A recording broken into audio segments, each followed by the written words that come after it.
Welcome, everyone. I'm Bill Newell, MSONewsSports.com, joined by the sports writers, Bill Stacy, Matt Williams, Nick Giannino of the Salem News, Nick Kukuru, Gloucester Times. And gentlemen, I thought I'd like to start with kind of a general question here. Then we'll get into some of the specific sports from around the North Shore, a lot of high school sports, obviously. But you know how things are now here in January of 2022. We know how things were last year, not good with the virus and sports and sporting events. What about now compared to, before COVID winter sports? What's the atmosphere like, or what's different, or what's the same? Maybe I could start with Nick Kukuru up. He's at the top of my screen here. What do you think, Nick? Well, I mean, yeah, I know I was the first one kind of in my area deal with the crowd restrictions. And it was kind of more of a sense of disappointment this time around. I think last year at this time, to be honest with you, people were just excited to be getting going. There was a little jump in everyone's step. I feel like at this point, everyone's just kind of tired of it and is a little bit, kind of, I don't want to say accepted it, but kind of begrudgingly just dealt with the situation. I think last year, maybe there were no crowds, but I don't know. I thought everybody was kind of excited to get back out there, even though it didn't help. Not that I think the product on the ice of the court or anything like that has been any better or worse, but I don't know. I feel like people are just kind of over it now. Yeah, I think a lot of teams are definitely a little bit on edge too, just kind of waiting and seeing if they're going to be the next team to, get postponed or have cancellations, that sort of thing. I think these teams are definitely playing it more cautious, and for the most part, I think that the kids and the teams have been doing what they can to avoid this thing, and this thing obviously being COVID. But in terms of the atmosphere at the actual games, I think the competition's been great. I think everyone's hyped to be out there competing. Obviously with the rules going back to the way they were, last year. Myself covering a lot of basketball, things were a little different on the basketball court last year. With the the rule alterations, no jump balls, no, inbounds passes from the base, from the sideline, no guys underneath the rim on free throws, things like that. So it's in terms of the actual, games, those are carried out in a more normal manner. So that's good. But yeah, I think everyone's kind of a little, on edge, a little nervous that maybe, tomorrow they're going to wake up and not be able to play. So I think it's just something we're going to have to work through, and it's probably going to stay like this for at least the next month or so, probably till the end of the winter season and into the spring. I get the sense the coaches certainly feel that way, Nino, that, when is the next shoe going to drop? Is it going to be us that's affected? I don't notice it so much from the players. I think they're just happy to be playing and social with their friends and doing something that they love. I also agree with Kooks in that I think people are a little bit, when is this going to be over kind of thing.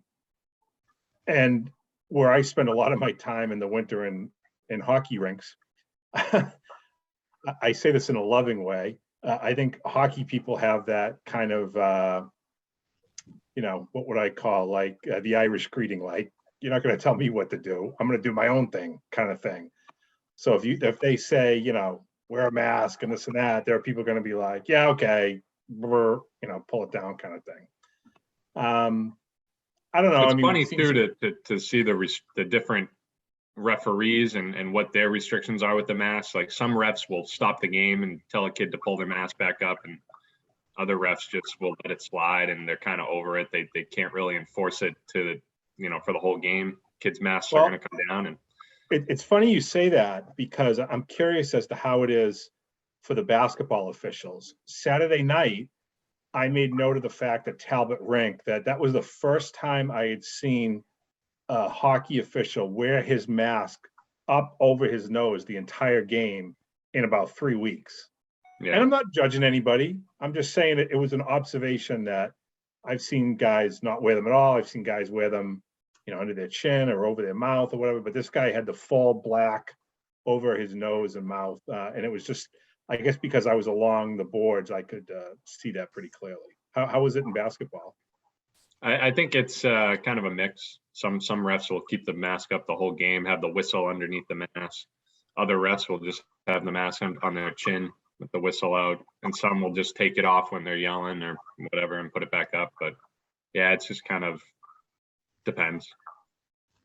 I think where the frustration stems, Bill, for a lot of teams is that some schools test quite a bit and others don't at all. So normally, if you test with frequency, you're probably bound to get some positives. And even with the 10-day restriction now going to 5, that's potentially 2 games that somebody's missing in the middle of a week. And not that that is the be all end all, obviously, but it's unexpected, especially if kids are asymptomatic. They're not they don't have a fever, they're no sore throat or anything like that.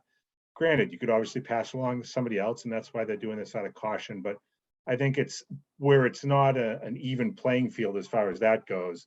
Not every school is testing, with regularity, let's say. I think that also can be a little bit of a problem too. And that's clearly different from last year. Matt? I don't have too much to add on this topic.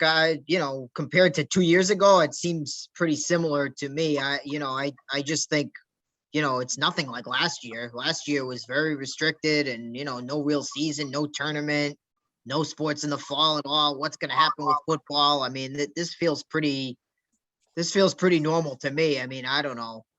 Maybe I'm just in a bubble or something, but, from besides the occasional postponement, which is, in my head, I just look at it like it's the weather. Sometimes snow moves games. Sometimes, it's the rain in the spring. And right now it's like, teams that maybe don't have enough players. I mean, I've had some coaches in, the dead of the night wonder if, there's some competitive reasons for moving some games and things like this. I think there's a little bit of frustration just schedule wise, but I think, as far as normal, I mean, this is as close as we're going to get. It all feels pretty normal to me. I mean, everything's going on. Last winter we didn't even have track, and we've had some major wins and performances from North Shore kids at the Reggie Lewis Center that wasn't even open last year, this past weekend. So, I think it's pretty similar to 2 years ago if I had to really make a choice one way or the other. Well, I'll summarize this in the sense that, yeah, that's the case, but yet there's, as Nick was saying, in a way, paraphrasing a bit, there's kind of a cloud over everything and waiting for that possible shoe to drop, so to speak. And as a former basketball, what's that? I was talking more of a fan parent perspective. I feel like last year they were a lot more accepting of restrictions, and this year I feel like that people are kind of just, no judgment on them whether they're right or wrong, but I feel like people are tired of hearing them. Where I feel like last year people were happy to see their kids out there playing. I think this year they want to be there too, and they're tired of not being able to see it. Not that I blame anybody for making those restrictions. I mean, it is what it is. It's going around right now. There's not much you can do about it. But I think that's societal at large, Nick. It's just, everybody's sick of it. No one wants to be wearing masks inside or being restricted in what they can do and whatnot, but it's just a reality and you just have to push through it. To me, honestly, and this isn't to get too preachy, but it's kind of like when you remember, say like, you're playing football and you're going through those 2 days early in the season. I mean, no one wants to do it, but you have to do it to get to the end goal of where you want to be eventually. So, again, not to sound like I'm on my pulpit or anything, but it's like, to me, it's a small price to pay to allow these teams to be able to play in a normal atmosphere, whether it's, as Willie said, welcoming the track back or the wrestling back this winter, or, being able to play these indoor games. Yeah, wrestling, that's a great point. What's that? Wrestling, yeah. A great point. They weren't able to. Hey, if it's safe to wrestle, then I think we're okay, right? Yeah. It's funny too, in terms of the mask wearing, I think the wrestlers do a really good job with that. The masks stay on even when they're wrestling. So shout out to them for making that happen, because that seemed like it might be one of the more difficult sports to enforce that rule. There's got to be a way to attach it to your Rick Steiner headgear, right? That's going to be what does it. Yeah. Well, they're not really grabbing up around the face, are they? I mean, maybe, I think I saw an athletic trainer at a wrestling match. She was on mask duty and, switching out masks every time it was called upon. She had a new one ready to go when eventually, it would get knocked off. So, Yeah. kudos to them too for being right on top of it. I think the important thing is, though, that we are having a quote unquote normal winter in a modified way, which is, the normal winter part of that is a good thing, and it looks like we're going to have state playoffs. I mean, God forbid that we don't. But, aside from a few bumps in the road, it looks like, things are going on as planned. So that's all we can really hope for. Yeah, sure, it's disappointing when people have to watch games through live streams or whatever. I mean, we as journalists haven't really been affected too much by this. We seem to be able to get in to where we want to, but just recently, we were told by Salem State that any events being played there are no fans, no media. And again, it's not ideal for us, but like, hey, what are you going to do? You just have to kind of roll with it. And hey, whatever. Well, I think it's important to know too, nobody's lost any games to this point. Everything that's been, quote unquote canceled has been moved, postponed, rescheduled. So nobody's actually lost anything yet, and hopefully won't. All right, so people are tired of these restrictions. I get it. And they might be tired of people talking about the virus as well. So I get that as well, but I just wanted to broach that topic very quickly. So, I think it's important to talk about. Yeah.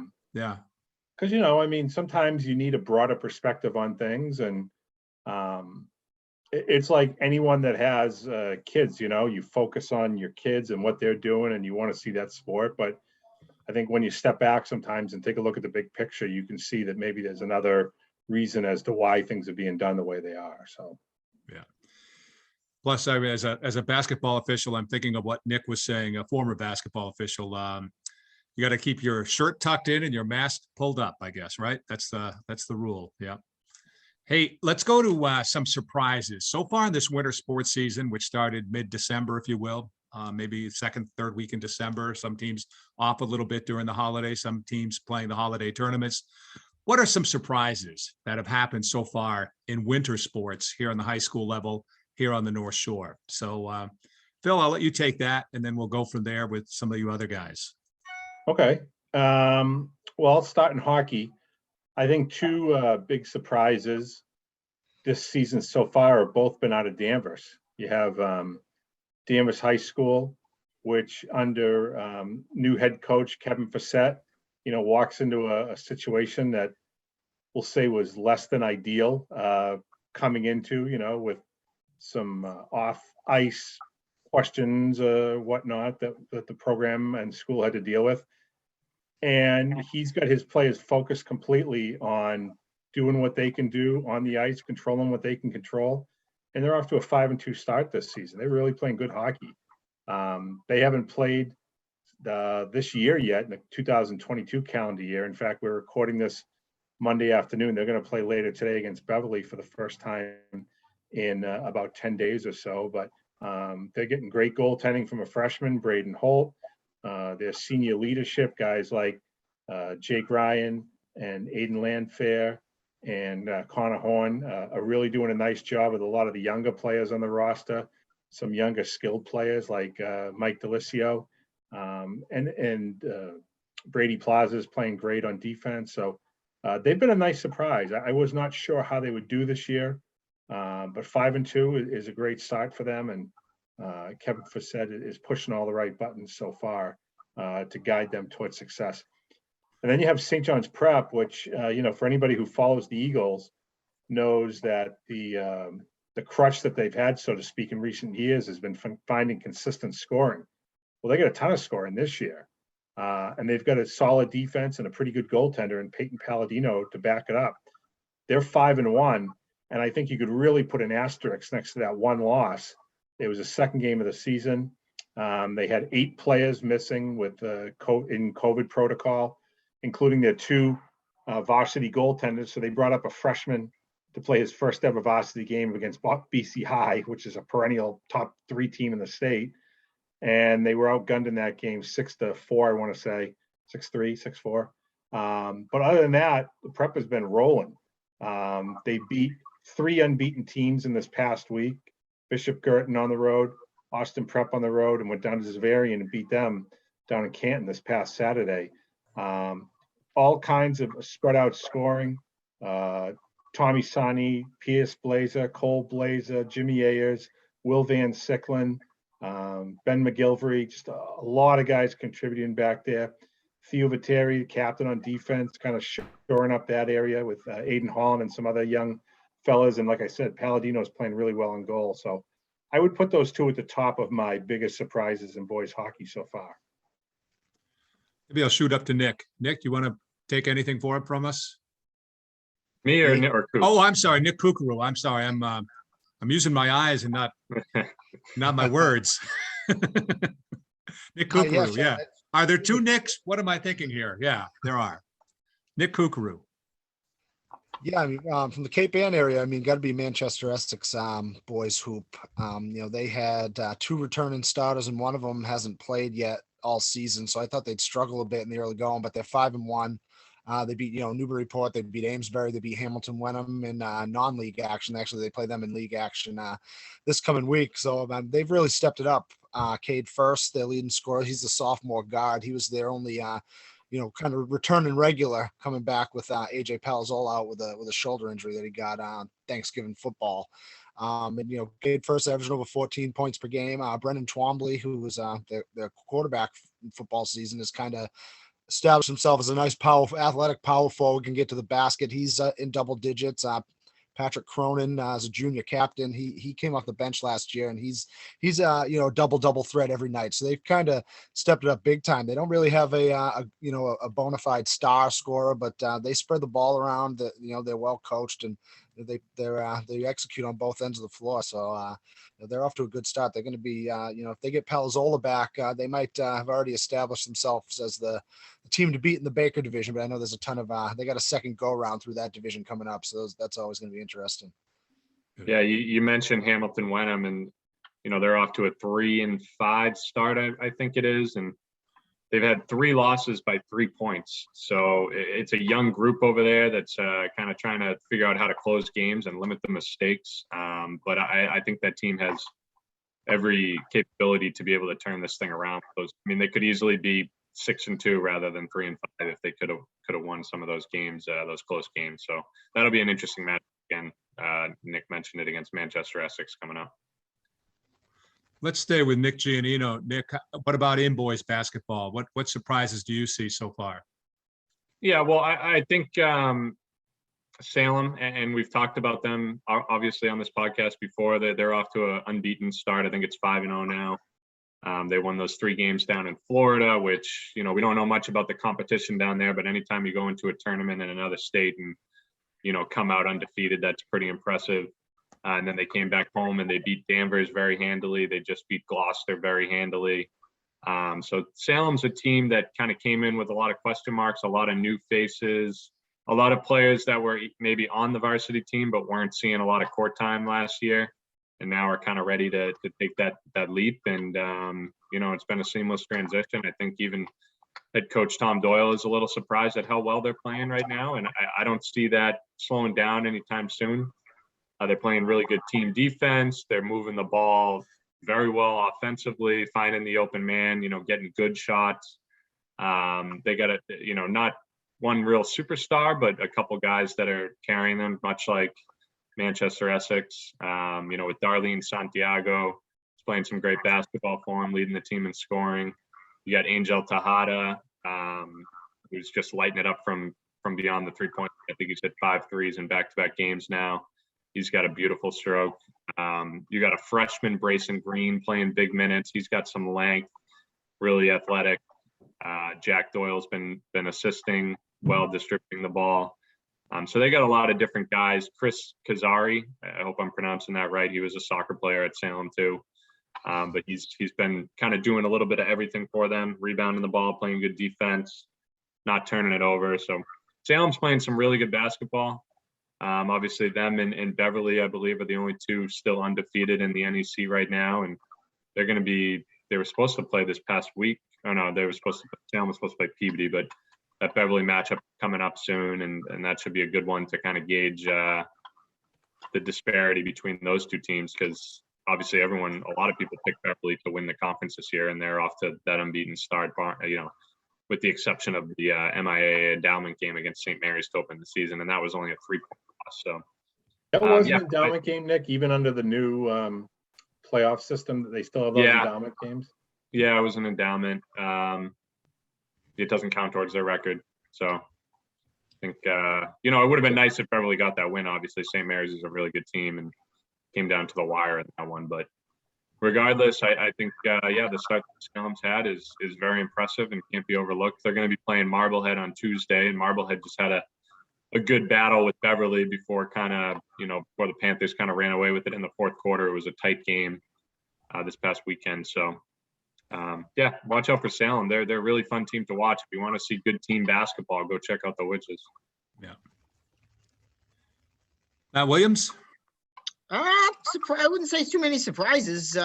Pretty predictable on the girls' hockey side of things, with Peabody at number 1 and Beverly playing really well right now. They've scored 16 goals in their last 2 games with their leading scorer playing goalie. So that's pretty good. I guess you could call that surprising depth. I mean, I think I'm not surprised that they have a winning record at this point or that they look like a tournament team. But I guess if you had told me that, their best forward, Jamie DuPont's going to be playing goalie and they're going to score 19 goals in the 3 games so far that she's been in net, I probably would have been a little skeptical of that. So I guess in terms of results, that's a little bit questionable. I think if we go to the girls basketball, I think, not a lot of surprises there either. I mean, I think the teams we thought were going to be pretty good are pretty good. Peabody, Danvers, I think, is maybe playing a little better than we thought, but I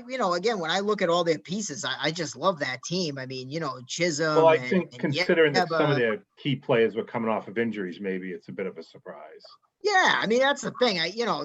Not knowing the health of the team, certainly Ellie Anderson. I mean, it's just knowing all these girls from soccer doesn't shock me that they're having great success. I was surprised to see the Beverly girls were winless up until yesterday because they have some nice players, albeit young players. So for them to knock off a half-decent Marblehead team that's 4-4, hopefully that gets Beverly going in the right direction. I would say that, as someone who doesn't follow the girls basketball as close as our great correspondent Gene DePlacido, if you had asked me to guess Beverly's record, I would have guessed, I don't know, 3-3, 2-3. I wouldn't have guessed 0-6. So I wouldn't be surprised if that team goes on a run here in the next week or two and, starts doing a little bit of damage as well. Well, and the beauty again of this new playoff system is that, they're by no means out of a chase for a playoff spot, because of the strength of schedule that they have and playing teams like Masconomet and Peabody and Danvers twice a piece. That's only going to help them in terms of those power seedings. So if they can pick up a few wins and go along the way, they should be okay in the long run. It'll be interesting to see. I mean, Peabody got, its clock cleaned in its first non-league game this weekend against Drake, which is, a pretty good teams. But, once Masco plays a couple of non-league games, it'll be interesting to see how the NEC winds up looking, as far as that power seeding. If they have a couple of tough non-league losses here and it kind of drags everybody down. Yeah. It'd be interesting to see how that shakes out. I think the Masco girls may or may not be playing Fenwick at some point, or maybe they have a couple of tough games. I know Peabody has another game against an MVC team at some point here in He plays Bill Ricker, I think this today, right? I don't know. Yeah, it's a makeup game. It was canceled a couple of weeks ago. So that's like one of those, it reminds me of college sports where it's like, well, if a team from the SEC beats a team from the Big Ten, then it kind of helps everybody's RPI, right? It reminds me of like the March Madness talk. So I'll be interested to see, in that vein, like, if some of the heavy hitters in the NEC can win some of these non-league games, it's going to help a lot of those teams that might flirt with 500 to go ahead and, pick up their power rating, so to speak. Looks like Masco's non-league games. They're playing Newburyport, Pentucket, and Woburn. So that's 3 teams from pretty good leagues. Yeah. that Yeah. could help everybody's RPI. And in fact, they're in the St. Mary's tournament at the end of the year. So if they happen to beat their old Cal rival Pentucket, they could play St. Mary's, which is, arguably the best team in the state. So that could that could help everybody's RPI, or whatever we're calling this rating here at the end of the year. So we talk about it every week, but I am very interested to see once those come out, like how they end up looking. I think there were some surprises in the fall with some of the sports, and some of them kind of went the way we expected. So I'm very interested to see what ends up happening, and how many teams make it, how many enter each division. I mean, Phil mentioned with the hockey, right? What is it? Something like 90% of the Division 2 or 3 boys hockey teams get in because they take 32 out of 46 or whatever it is. I don't know how many teams there are in the various girls basketball divisions, but it'll be interesting to see if that helps too. I know, just as an aside, we don't talk about them much on this podcast because they don't fall into our coverage area. But you mentioned the St. Mary's girls being among the top teams in the state. You really got to give it up to Jeff Newhall for the program that he has built over there. I mean, they are an absolute powerhouse there.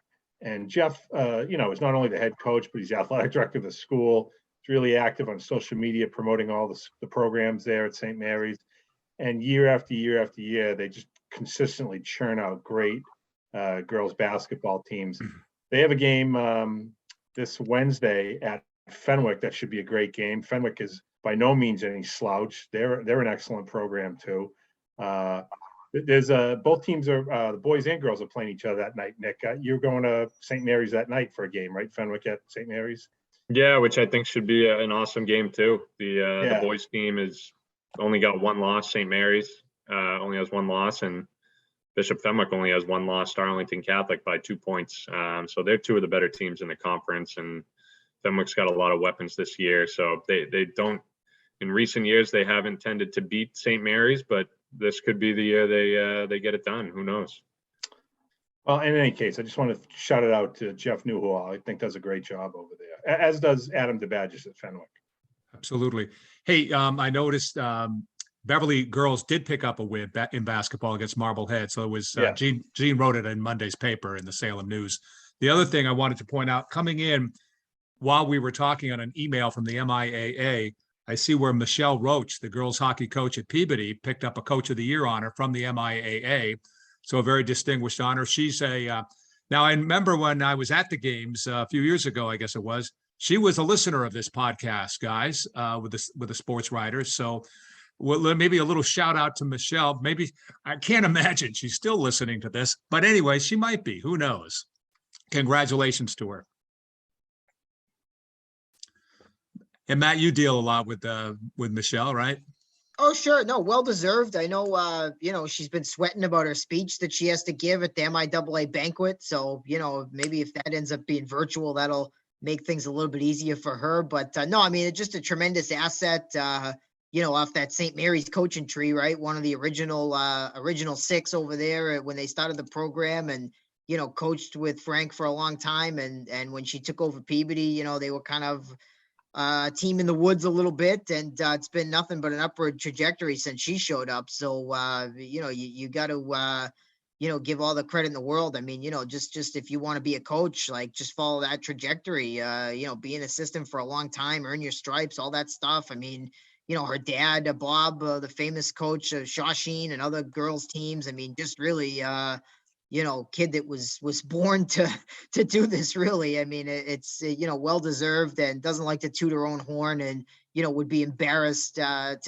have so much talk about her, right? And to have the awards and whatnot, but really has done a tremendous job over there. And certainly last year, that's what she got the award for, and holding the team together, and they graduate their all-time leading scorer. So I think we've seen that with a lot of programs. It's like, well, are you a program, or are you this one player? And, I think it meant a lot to her and to her program to kind of bounce back and have 2 great seasons with the new players that they have, right? So it wasn't all about, you just happen to have some talent. You really built something there. And so that's really, I think, something nice for them to hang their hats on over there. And, hopefully they can translate that into the postseason, because, like everybody else, they haven't had postseason play in 2.5, 3 years now, right? So You know, it's interesting. When I saw that list, Bill, that you're referencing, Michelle wasn't the only North Shore coach who was on it. She was the only coach north of entire Boston. You know, there was nobody from the Merrimack Valley or Cape Ann League or, you know, DCL or anything like that. I think the next closest coach was Cambridge. There was a heavy Southeastern Mass and Central Mass flavor to those coaches of the year. So to me, that makes Michelle's award that much more impressive. Well, we have just a few minutes left here, so maybe we could focus on anything we should keep an eye on this week. So this will air, you know, Tuesday morning. We're talking Monday afternoon, as we mentioned, getting out the warm weather gear for the week ahead here. But what should we be looking for other than some very low wind chills this week? Gentlemen, any games to keep an eye on?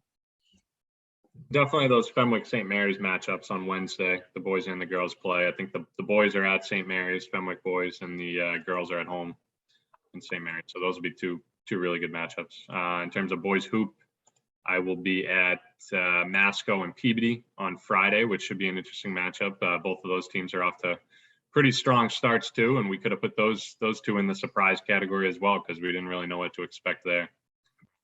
So yeah, I'd say those two games for boys hoop.